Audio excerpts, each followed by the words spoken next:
Well, a brand new college sports season coming up here at Earlham College. In fact, we're just days away from the beginning of a brand new season. Earlham has a new athletic director as well. Julie Kline takes over this program, and we're going to talk with Julie about what's coming up. I want to remind you, as always, go to the Earlham website, goearlham.com, for all the latest sports information. We'll talk more about that as we go throughout the entire season as well. Well, Julie, first off, welcome to Richmond and welcome to Earlham College. Great to have you with us. Yeah, thank you for having me. I'm excited to be in Richmond, Indiana, and excited to be part of the Earlham community. Okay, now, first question will be, what brought you all the way to Earlham? Because you were here from California, correct? Yes, yes. Yeah, I was at a point in my career, and my youngest just graduated from high school, and I've been waiting the last few years for a new opportunity. And within that opportunity, I was searching for excellence. Okay. And Earlham College, everything about Earlham College was about excellence. And the experience that they offer their students and their student athletes was very attractive to me. I'm very heavily involved in the NC2A committees as well, so I've traveled to Indiana quite a bit and just fell in love with the state and the people. Yeah. What, when you go back to your previous experience, if you don't mind, for those that don't know a little bit about you, talk about your past experiences. Yeah, well, I've been in Division III athletics for over 30 years as a student athlete, as a assistant coach, as a head coach. I'm also a full professor in kinesiology as well. Good. And then worked up my way through the administrative ranks, senior women's administrator, assistant athletics director, director of athletics, and here I am 30 years later. You earned your stripes, right? Yeah, no doubt about it. Yeah. What in your estimation now, with your experience and such, makes a good athletic director, especially at the Division III level, which I'm sure is different from D1, D2, NAI and such? Why is it so different at Division III? Yeah, you know, Division III is about balance. And that's one of the things that we sell most, that our student athletes are able to experience campus-wide, all the other opportunities and clubs and organizations, excel in their academics. We have our priority in line in Division III, especially now within our athletics department. We want to make sure our student athletes their overall well-being is taken care of first and foremost, helping them develop leadership skills and life skills that are going to carry on from this point forward. We want our greatest impact to not necessarily be right now, but 5, 10 years down the road.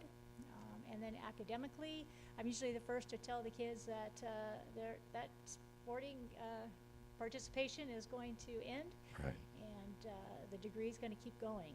And then obviously our third priority is athletically, that we're developing our student athletes individually and then competing in competitive programs as well.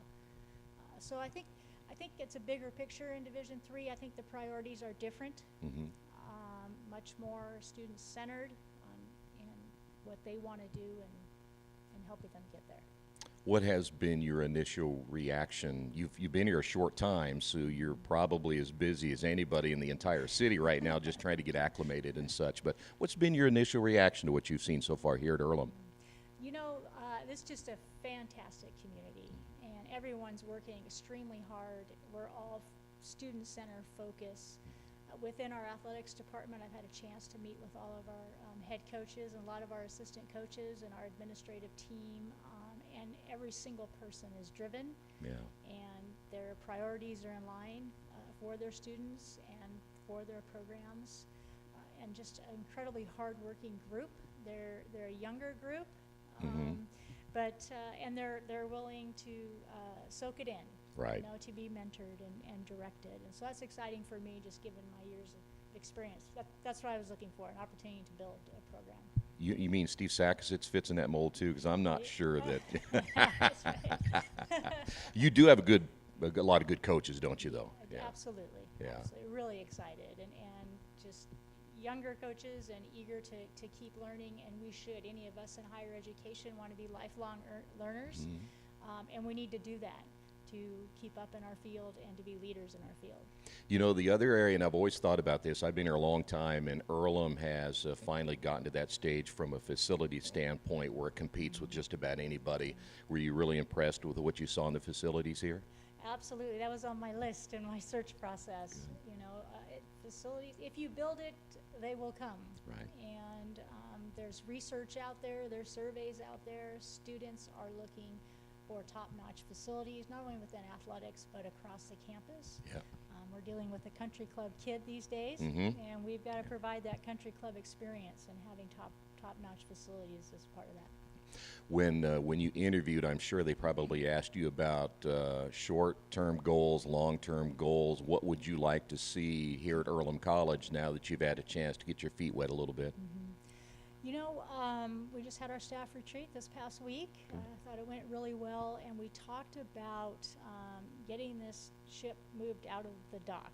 Okay. And part of that is going to be coming up with a strategic plan, not only utilizing folks within our own department, but bringing others from, you know, within our Earlham community and maybe some external folks as well to be part of that team. So I think having that strategic plan is short term for us, because that's going to give us the shared vision. It's going to create a definition of roles for everybody within that vision, and just kind of get us messaging, communicating with one another on the same page. Right. Forward. So we talked a lot about that. Talked a lot about what it characteristics of a championship team. Okay. Within our department. We're in the process of doing that as well. So those little things. Also taking a look at all of our programs across the board, where their rosters are right now, where they need to be from a competitive standpoint. Yeah. Doing a lot of goal planning with that aligns with the institution enrollment goals as well. You mentioned a couple of moments ago that the ultimate goal is what they will do in 5 years, because, yeah, their athletic career is probably going to end after their time here at Earlham. There's rare occasions where it doesn't. But the other aspect of that is, where do you find the fine balance between making sure they can win and be competitive, and at the same time still accomplish what they need to do academically? You know, I think when we keep our priorities in line and we continue to do the right things the right way, there's just a natural progression that leads into success. Okay. So that's kind of our messaging. We're going to stick to our guns. We're not going to be like everyone else out there. We're going to be Earlham College, and we're going to focus on what we need to do and doing things the right way. But how important is winning to you? Being a head coach and being a player, we're all competitive. So is the winning side, how do you make sure that that's such an even balance where people know if they're going to come, or athletes come here, that winning is also very important? Well, you know, there's a scoreboard Yeah. out there, right? I mean, Yep. as far as I know, those scoreboards aren't going anywhere. Yeah. So yes, it is a major part of their experience. It's the expectation of our student athletes today. And again, we're not going to win at all cost. Mm-hmm. We're going to continue to keep our priorities in line, and we're going to take those steps. And big part of those steps, right, is the recruitment Yeah. of not only the numbers, but increasing our depths in our roster. And then it's just, again, it's a natural progression, doing it the right way. Yeah. And focusing on those little things that make big differences, that raises the level of competitiveness. So, yeah, winning is important. As long as there's a scoreboard out there, Yeah. it's gonna be, but not the most important. There has, and again, just from the standpoint, I'm sure there's been a little bit of frustration with some of the coaches over the years about admissions and trying to get kids in, because Earlham's not an easy college to get into, and perhaps they've missed out on some student athletes that they thought maybe qualified and didn't get in. How do you bridge that gap between admissions and athletics, and knowing that you got to get these kids in if you're going to be competitive? Well, I think we have to stay true to who we are as an institution. So we have to make sure that we're raising the level of collaboration with our admissions department. We need to be in line with the areas that they're going to, where they believe that we're going to be able to bring in those students that are going to be a good fit Right. for Earlham College. We can't be on an island and doing our own thing and going wherever we want. We need to find out what our admissions department needs, and service those areas and recruit in those similar areas. And I think once we do that, I think that will help the Right. process. on getting the students here that we need. Sure.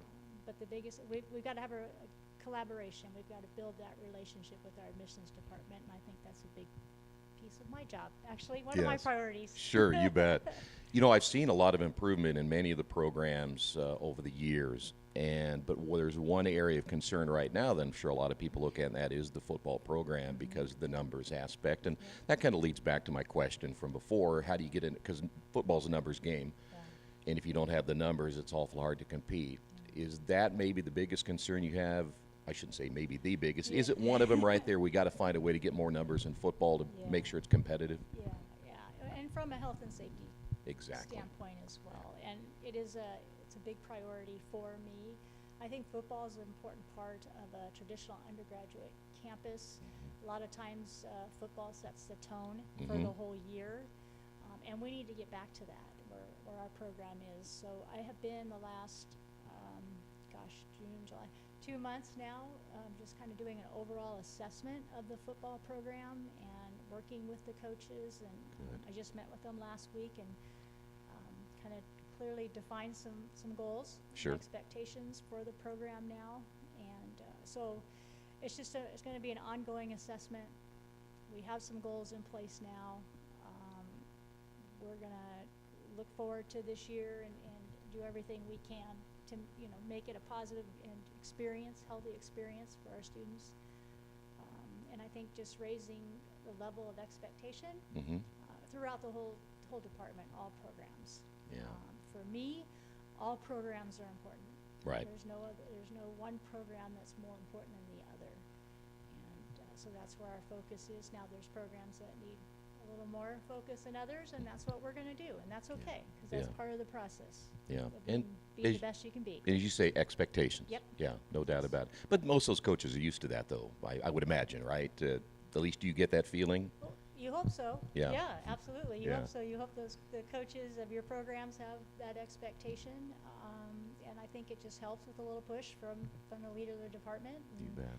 Knowing that I'm going to do everything I can to help them bring that program where they want it to go. Exactly. So, and they know they have my support. I believe in them, and we've just got to work together to make it happen. Are you getting much sleep? I mean, because you have to be very busy right now stepping in, because you really didn't come here till what, in July, right? Well, July 23rd okay. was my first in-person date. So you step in and here you're off to the races, right? Yeah. It's a crazy time of the year, getting ready for the fall, getting my bearings within a department and the community. But every day's been a great day here, and I just look forward to coming to work every day and making not only our athletics department better, but Earlham College. So very good. Julie, thank you. Appreciate it very much. Well, I thank you too as well. I know as busy as you are, I was thinking, how are we going to squeeze this in? But I thought maybe if we get a couple of minutes and just talk about your vision and such. And we'll certainly look forward to talking to you again. I know that a lot of the people in the community look forward to meeting you as well. So I guess I shouldn't say stay busy, because that's going to be a pretty easy thing for you to do. So thank you very much. Well, thank you. All right. Hey, I want to remind you all again, Julie, I'm sure would be glad to talk to you if she has time to talk about the Earlham programs here. And always go to the website, earlham.com, for the latest sports information here at Earlham College.